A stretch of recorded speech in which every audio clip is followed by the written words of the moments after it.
जिनको मैं बहुत अच्छे एडवोकेट के साथ साथ बहुत अच्छे सामाजिक व्यक्ति के रूप में देखता हूं। और सामाजिक ये नहीं कि सबसे मिलना जुलना, संघर्ष करने वाले व्यक्ति के रूप में जानता हूँ। हमारे चंद्रशेखर जी और अटल बिहारी वाजपेयी में एक बात हुआ करती थी।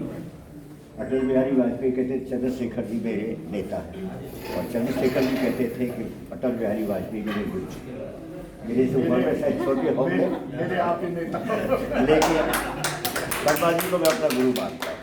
डिस्ट्रिक्ट कोर्ट में मेरी प्रैक्टिस नहीं हुई, अभी कुछ मामलों की वजह से आना पड़ा, वकीली के साथ अन्याय हो रहा था, उसमें मेरी ज़्यादा प्रैक्टिस हाई कोर्ट और सुप्रीम कोर्ट में रही। आज आपके बीच में आकर के सबसे पहले तो मैं ये कहता हूँ कि क्षमा याचना करता हूँ, मैं कुछ लेट था। एक्चुअली मुझे कोई पौना घंटा पहले ही यहाँ की जानकारी मिली और तभी जल्दी से तैयार होकर ड्राइवर को बुलाया और मैं चल दिया। रास्ता भी उबड़ खाबड़ और ये सब GPS लगाया, उसके लिए क्षमा याचना। एक मैं ये कहता हूँ, मेरी ज़्यादातर दिक्कत ये होती है कि जब लोग सब बोर हो लेते हैं, उन्हें देर हो लेती है, तब मेरा नंबर आता है। और आज तो 12 बजे मेरे ड्राइवर की बेटी की भी शादी है, वहाँ बेटे को मिल जाए, इसलिए अब आपको ज़्यादा बोर नहीं करूँगा, ज़्यादा टाइम भी नहीं दूँगा। ये आपकी भी सुविधा है, मेरी भी सुविधा है। मैं सारा सुनने के बाद थोड़ी तकलीफ हुई। आप सब पढ़े लिखे लोग हैं, लेकिन कानून के मामले में मुझे लगा कि आप लोग अनपढ़ हैं। बहुत बड़े लोगों ने कहा है शिक्षित बनो, बहुत इम्पोर्टेंट है। इंसान अगर शिक्षित नहीं है तो जानवर जैसा ही है। शिक्षित बनो, संगठित हो और संघर्ष करो। हम तीनों बातें नहीं कर रहे, तीनों बातें नहीं कर रहे। अब आप कहेंगे कि आपने तो हम सबको अशिक्षित घोषित कर दिया है। मैं आज ये भी सोच रहा था, थोड़ी सी तैयारी की, कि मुझे शायद एडवोकेट्स फ्रेटर्निटी के लोग ज़्यादा मिलेंगे, लेकिन शर्मा जी ने बताया कि नहीं, ये एक सामाजिक संगठन है और सभी तरह के लोग हैं। मेरा विचार है शिक्षित से क्या मतलब है मेरा, कानूनी रूप से शिक्षित, कानूनी रूप से। और हम शिक्षित नहीं, हम इकट्ठे होकर के थाने में जाने की बातें करते हैं, हम नेताओं के ऊपर रहते हैं, हम तरह तरह के विचार व्यक्त करते हैं और उन पर अमल करते हैं। मैं आपके सामने 2-3 बातें रखूँगा। एक तो ये, अभी मेरी बहन कह रही थी, देखिए आजकल मैं ख़ासतौर से गरीबों से, विकलांगों से, कुछ महिलाओं से, और ख़ासतौर से जिस क्षेत्र में मैं काम करता हूँ, कुछ पीड़ितों से, मेरे 200 के करीब आश्रम है सारे हिंदुस्तान में, कुछ पीड़ितों से मैं फीस नहीं लेता, उल्टा उनको आने जाने का और खर्चा देता हूँ। 17 मेरी public interest litigation supreme court में है, और कई जगह ये कहते हैं sir we know you are doing a lot, give us also some opportunity to do something for the poor. अब मैं ज़्यादा इधर उधर की बात न करके शिक्षित की बात करता हूँ। देखिए कानून पहले भी बहुत मजबूत था, और शायद आप लोग जानते होंगे हमारा IPC CRPC केवल हिंदुस्तान में नहीं है। अगर हमारे एडवोकेट आ जा करके दुबई में भी या मलेशिया में भी जाके प्रैक्टिस करते तो वहाँ भी IPC CRPC अंग्रेज़ के टाइम में बना, ब्रिटिश सरकार के टाइम में बना, और उसको हमने एज इट इज़ एडॉप्ट कर लिया। माइनर चेंजेस उसके बाद हुए, एडॉप्ट कर लिया। काफ़ी अच्छा कानून। पाकिस्तान में तो सेम ही है। पाकिस्तान में तकरीबन ऑल ब्रिटिश कॉलोनीज़ में वही एक्ट है, और सबने यही सोचा नया कानून क्यों बनाए। हमारे 2000 के करीब कानून तकरीबन पुराने हैं, अब आज में भी डाउट कर रहे हैं या थोड़ा बहुत अमेंडमेंट कर रहे हैं। लेकिन मैं उसी कानून के अंतर्गत जो हमारा CRPC है, जो पुलिस से डील करते हैं, ऐसे तो मैं बता दूँ, मैं RTI एक्टिविस्ट एसोसिएशन रजिस्टर्ड का एंड सिटीजन वॉइस, उसका मैं पैटर्न हूँ हरियाणा का। RTI के बारे में मुझे नहीं लगता है कि आप उसके बारे में ज़्यादा जानते हैं और उसका उपयोग करते हैं। RTI बहुत बड़ा हथियार है, बहुत बड़ा हथियार है, जो एक एमएलए असेंबली में या मेंबर पार्लियामेंट संसद में जो सवाल कर सकता था सरकार से, वो आप सब कर सकते हैं। Any citizen, every citizen is entitled to file RTI। MLA को, MP को उल्टा सीधा जवाब दे दे तो उसके पास कोई तरीका नहीं था संसद। पहले तो उसका क्वेश्चन एडमिट होगा या नहीं, स्पीकर डिसाइड करता था। अगर उल्टा सीधा जवाब भी दे दे, जैसे मैंने कहा कि ये UK की बात है कि पूछा होम मिनिस्टर से कि आप बड़ा अच्छा जवाब देते हैं, क्या वजह? बोला मेरा सेक्रेटरी तैयार करता है। वो रेवेन्यू मिनिस्टर थे। और अच्छा, थोड़ी देर में गए तो वहाँ फॉग था, स्मॉग था, दिखाई नहीं दे रहा था। तो उन्होंने पूछा वेयर आर वी? तो उनके वो सेक्रेटरी जवाब देते we are in the car sir. अब जवाब तो हो गया, कोई नहीं कह सकता कि जवाब नहीं दिया, कार में तो है ही है, लेकिन जवाब क्या हो गया, कहाँ पर है, इसका जवाब तो मिला नहीं। पार्लियामेंट में ये भी हो जाता है, आपके RTI में ये नहीं होता। जवाब ना दे, गोल मोल दे दे या समझिए गलत दे दे, आप फर्स्ट अपील करते हैं 30 दिन में, टाइम लिमिट भी है 30 दिन में। आज मेरे ख्याल है सेक्रेटरी बता से मेरे ख्याल 30 RTI मैंने एक दिन में भेजी, सब मिला करके 1100 के करीब RTI है। और मुझे इवन लॉ यूनिवर्सिटी, हमारी नेशनल लॉ यूनिवर्सिटी द्वारका में, दिल्ली में है, सेशन किया RTI पर, मुझे बुलाया और भी काफ़ी लोग थे, वाइस चांसलर थे, दूसरे थे। RTI बड़ी वो था, जितना स्टूडेंट्स जानते हैं या आम आदमी जानते हैं उतने हमारे लोग नहीं जानते। मुझे नहीं लगता है, मैं गुस्ताखी माफ हो कि आप कोई भी RTI लगाते होंगे, कोई लगाते, आप लगाते हैं हंड्रेड्स ऑफ और अब तो मेरा थोड़ा सा और जुर्माना भी कराया कुछ लोगों पर। हाँ जी, एक बार जुर्माना कराया था मेरा, एक्चुअली 3-4 बहुत अच्छी बात है। एक मैं उसमें ऐड करना चाहता हूँ।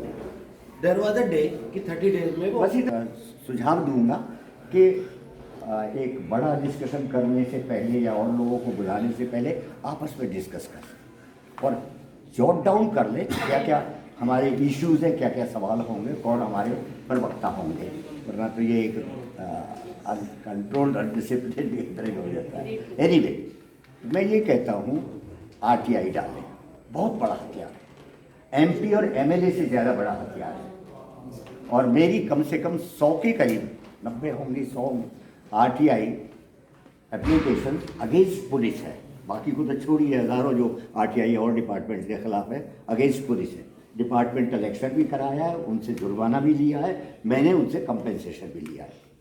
बदकिस्मती क्या है, आज के अखबार में भी किसी में मैं पढ़ रहा था, अमर उजाला में, शायद इंडियन एक्सप्रेस में, कि ब्यूरोक्रेट्स को लगा दिया जाता है RTI कमिश्नर, जिसको पावर क्या है, हाई कोर्ट के जज के बराबर की पावर है। वही फैसिलिटीज़ है, वही प्रोटोकॉल है, वही पे स्केल है, लगा दिया जाता है ब्यूरोक्रेट्स को जो रिटायर्ड हो चुके हैं। यहाँ आपको पता होगा चीफ इंफॉर्मेशन कमिश्नर कौन है 2017 से, नहीं पता, वाई यशपाल सिग्नल साहब। ये कौन थे? Director general police. उन्होंने अपनी मर्जी से क्या लिया है, क्या लिया है डिपार्टमेंट? पुलिस। अब पुलिस के DGP रिटायर हुए। Of course he was neither honours nor a very competent nor very efficient DGP, और जाट आंदोलन में उसको ट्रांसफ़र भी किया, उसको काफ़ी सुनना भी पड़ा। उसको चीफ इंफॉर्मेशन कमिश्नर लगा हुआ है। खुशकिस्मती से इसी अप्रैल में वो रिटायर हो जाएंगे। पहली मीटिंग में मुझे उसे ये कहना पड़ा है, हुआ क्या हुडा वाले कुछ उल्टा सीधा जवाब दे रहे थे। हमने कहा ये उल्टा सीधा जवाब दे रहे हैं, आप इनको सज़ा दीजिए ना। बोला डॉक्टर साहब अगर मैंने इनको सज़ा दी तो सब भाग जाएंगे। तो मैंने उसे कहा कि आप तो पुलिस में रहे हैं, क्या आप इनको रोकने के लिए कि भागे नहीं, जो कुछ करना चाहते करते रहे, इसलिए रखा हुआ है आपको? Mister single, you have not red RTI। आप 12 ऐसे सेक्शन हैं सिर्फ जो आपसे डील करते हैं, बाकी तो कमीशन कैसे बनेगा, पे स्केल कैसे होगा, वोट कैसे दी जाएगी, दीज आर इररेलेवेंट। 12 सेक्शन है सर, आप ओपन करके नहीं आए। कभी आपको जवाब दे देंगे the information is very voluminous. मैंने कहा अगर ट्रक लोड इंफॉर्मेशन आप लेना चाहते हैं तो भी वो बना नहीं कर सकते आप। हाँ, एक बात है, मैं उसका इस्तेमाल भी करता हूँ क्योंकि मैं कुछ पीड़ितों के लिए हिंदुस्तान में काम कर रहा हूँ। जो BPL है उनसे एक पैसा नहीं लिया जाता। 10 रुपये में सिर्फ RTI, पहले 50 था, 5 रुपया कॉपी का, हमने 10 रुपया उसे कराया हमारी एसोसिएशन ने, और 2 रुपया उसकी कॉपी का कराया। आप RTI का इस्तेमाल करिए, और मैं तो शर्मा जी अगर इजाज़त दे दें तो RTI की free training and legal consultation का सोच रहा हूँ। मोर और लेस अगर आपको 1 महीने में सूचना नहीं मिलती है तो फर्स्ट अपेलेट अथॉरिटी, कोई पैसा खर्च नहीं होता है, आप ईमेल पर भी भेज सकते हैं, कोई पैसा नहीं। फर्स्ट अपेलेट अथॉरिटी को 1 महीने में जवाब देना होगा कि मैंने इसका डिसीजन कर दिया है। अगर नहीं देता है तो तब आप सेकंड अपेलेट अथॉरिटी यानी पे कमीशन के पास आप जा सकते हैं, ओ सॉरी इंफॉर्मेशन कमीशन के पास जा सकते हैं, that is the final authority. और उसको जैसा मैंने कहा कि और उसको इतने पावर हैं, इवन प्राइम मिनिस्टर ऑफिस के अंडर सेक्रेटरी को मैंने जुर्माना करा दिया, इतनी पावर है उसको। मैं आपसे पहले तो यही निवेदन करता हूँ, जैसे कहा शिक्षित बनो, संगठित हो, संघर्ष करो, ये 3 मंत्र है। शिक्षित अलग अलग शिक्षा है, मेरी बहन कह ली किसी और फील्ड में है, आप किसी और फील्ड में हो सकते हैं, मैं सिर्फ शिक्षित को यहीं तक सीमित करना चाहता हूँ कि आप लॉ को पढ़ें। लॉ में RTI के बारे में जैसे मैंने बताया, और देखिए आप अभी कोई बता रहे थे कि हम चिट्ठी लिखते रहे या मेमोरेंडम हर महीने देना चाहिए, अभी मेरे साथी में क्यों देना चाहिए, क्यों मेमोरेंडम देना चाहिए? आप चिट्ठी लिखिए, घर से बैठ करके चिट्ठी लिखिए, अब तो सबके पास ईमेल है, हर थाने में भी ईमेल है, ईमेल से ही भेज दीजिए। To give him fair opportunity, उसको एक ईमेल दोबारा भेज दीजिए, 6-7 दिन के बाद भेज दीजिए, एक और भेज दीजिए, और उसके बाद सिर्फ RTI लगाइए कि मेरे उस एप्लीकेशन पर श्रीमान SHO महोदय आपने क्या किया है, RTI भेज दीजिए। उसको जवाब देना होगा, अपने घर आकर जवाब देगा। मुझे कभी रात में जवाब देते हैं कि सर टाइम बार हो रहा था। आप RTI लगाइए, RTI को फॉलोअप कीजिए, चिट्ठी लिखिए, घर बैठे ही चिट्ठी लिखिए, और दोबारा जाने की जरूरत नहीं है, आपको भीड़ जुटाने की भी जरूरत नहीं है। आपका वो एक लेटर या RTI एप्लीकेशन एटम बम का काम करेगा। क्यों परेशान हो? शिक्षित पर डिटेल में RTI के बारे में फिर बताएंगे। दूसरा आ जाता है CRPC, जो पुलिस को कंट्रोल करता है। CRPC में प्रोविज़न थे, शर्मा जी हमसे ज़्यादा जानते हैं, बहुत अच्छे प्रोविज़न थे, तकरीबन सारे ब्रिटिश कॉलोनीज में आज भी वही लागू हैं। लेकिन अभी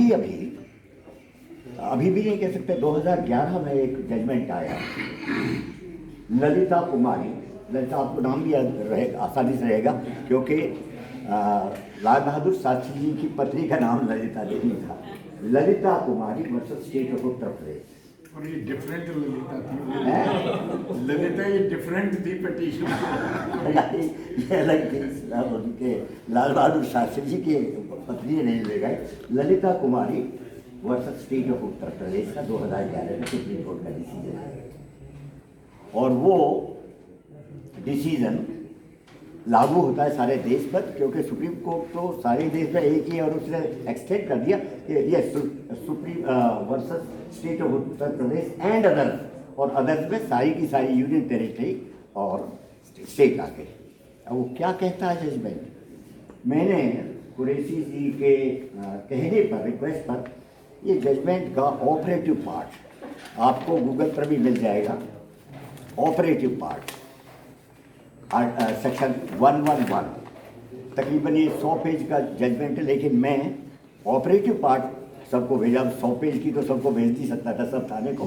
वो कहता क्या है, मैं सारा नहीं पढ़ूंगा, बहुत टाइम हो जाएगा। पहले में वो कहता है, हमारा सेक्शन 154 है, इसे याद रखें अच्छे, थानेदारों को भी कई बार पता नहीं होता है। सेक्शन 154, उसमें FIR करना ज़रूरी है। अगर ऑफेंस, जो ऑफेंस कौन बताएगा, आप बताइए, आपने फैक्ट्स दे दिए, अगर वो डिस्क्लोज करता है कमीशन ऑफ कॉग्निजेबल ऑफेंस को, तो उसको FIR करनी होगी और फौरन करनी होगी, एट द अर्लीस्ट पॉसिबल। ये नहीं कि कल आ जाने, ये नहीं कि ठीक है हम इंक्वायरी कर लेते हैं, फौरन करनी होगी। और मैं आगे बताता हूँ, सुप्रीम कोर्ट ने यहाँ तक कहा है अगर कोई थानेदार आपकी FIR नहीं करता है, दुग्गल साहब की घटना इस शहर पर एक धब्बा है, हम पर भी धब्बा है, एडवोकेट्स पर भी धब्बा है। A very serious or allegations should have been made against the police and very serious action should have been taken। एक धब्बा है हमारी कानून व्यवस्था पर।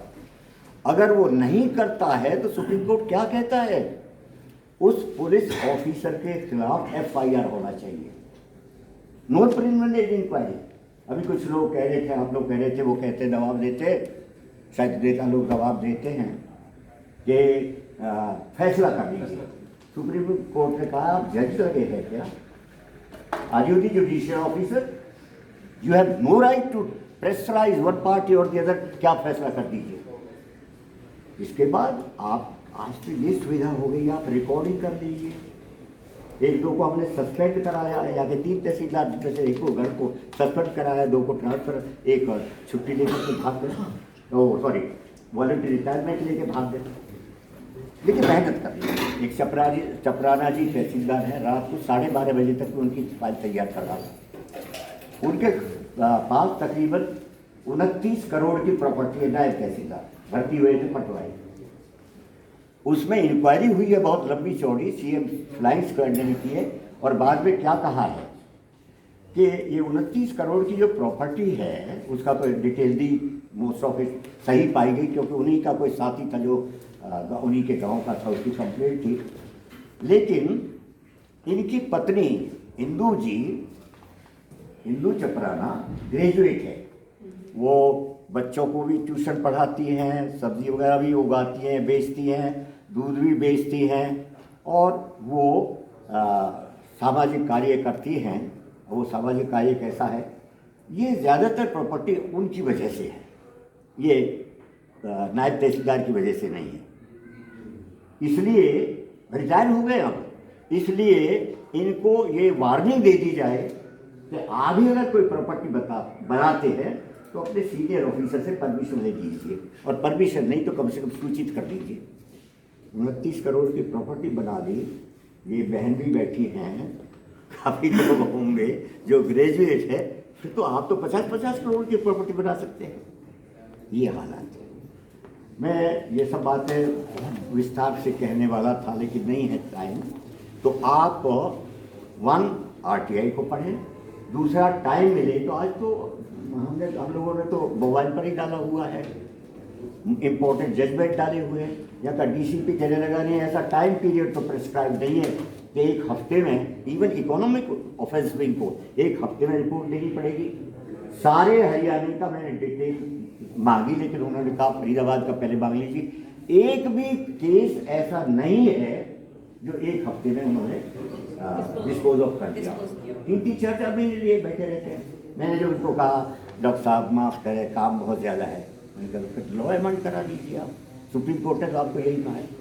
तो एक ये कि आप RTI के बारे में जैसे मैंने बताया बहुत पावरफुल है, इस्तेमाल करें। हालांकि बदकिस्मती से मेरी तो पॉलिटिकल फैमिली भी रही है, ये जानते हो, इसीलिए मुझे आज पॉलिटिक्स से नफरत भी है, क्योंकि मैंने बहुत नज़दीक से देखा है कि वो लोग क्या है, उनकी काबिलियत क्या है। यहाँ कैबिनेट मिनिस्टर बने बैठे मूलचंद शर्मा जी, मैंने एक चिट्ठी लिखी, मैंने अपने जूनियर एडवोकेट को भेजा कि इस पर वो FIR नहीं कर रहा है। बोला देख लीजिए डॉक्टर साहब, मैं आपके जूनियर एडवोकेट को कहा है कि DCP या ACP से मेरी बात करा। उनकी बात ACP से हुई, वो कहता पंडित जी इस पर FIR तो बनती नहीं है।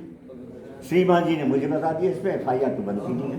मैंने कहा मान लिया कि आप लॉ ग्रेजुएट नहीं हैं या वकील नहीं है, नहीं जानते होंगे, किसी अपने रिश्तेदार से, दोस्त से या और से पूछ लीजिए बनती है कि नहीं, और अगर बनती है तो उसकी ऐसी तैसी करो ना। बोला क्या करें हम उस वक्त MLA थे, और उस पर कोर्ट ने पहले ही डेट में FIR का ऑर्डर कर दिया। 202 का था केस ही है, यही नहीं कि 156 में किया हो। मैंने कहा शर्मा जी आप पढ़े लिखे ज़्यादा नहीं हो, और ज़्यादातर लोग पढ़े लिखे नहीं हैं, और उनका क्या चरित्र है, क्या सोच है, मैं तो बता रहा हूँ कि मैं 1952 से पहले से भी हमारे पॉलिटिकल फैमिली रही है, और मेरे परिवार से आंटी लगती थी, वो तो होम मिनिस्टर भी रही हैं, 15 साल के करीब मिनिस्टर रही, अलग अलग उसमें। मैं जानता हूँ कि वो लोग क्या है। आप क्यों जाते हैं उनके पास मेमोरेंडम लेकर के, क्यों सुन के चले आते? आप कहिए आकर के अपने मोबाइल में सर्कुलेट कर दीजिए कि मुझे ये जवाब मिला है। ये कोई तरीका पब्लिक से ये भी नहीं। मैं तो कई बार लोगों को कहता हूँ यू आर पब्लिक सर्वेंट, जैसे भी बता रहे थे शर्मा जी बता रहे थे, मैं उसमें हिंदी में और लिख देता हूँ जनता के सेवक, जनता के सेवक, और जनता आपकी मालिक है। तो RTI CRP पर हम आ रहे थे, 154 पर आ रहे थे। इसके बाद ये कहा है कि अगर नहीं करता है तो आप उसके खिलाफ FIR कराइए, नहीं करता तो सुप्रीम कोर्ट में कॉन्टेम्प्ट डाल दीजिए, हाई कोर्ट में। हाई कोर्ट में डल जाइए FIR। वही है, हाई कोर्ट में कॉन्टेम्प्ट डाल दीजिए कि सुप्रीम कोर्ट का ये आदेश और ये नहीं कर रहे। इसके बाद उन्होंने कहा है अगर आपकी इंफॉर्मेशन कॉग्निजेबल ऑफेंस डिस्क्लोज नहीं करती है तो आप इंक्वायरी कर सकते हैं, कि हो सकता है इनको पता ना हो या पूरी बात नहीं की हो, उसमें इंक्वायरी कर सकते हैं, सिर्फ ये पता लगाने के लिए कि कॉग्निजेबल है या नहीं। ये नहीं कि FIR करनी है। DG में एंट्री नहीं होगी यहाँ, जो डेली डायरी है विच इज कंपल्सरी मैंडेटरी। अगर कॉग्निजेबल ऑफेंस डिस्क्लोज करती है तो मैंने जैसे कहा कि कुछ स्पेसिफिक पीरियड भी उन्होंने लिखा हुआ है कि कितने टाइम इंक्वायरी कर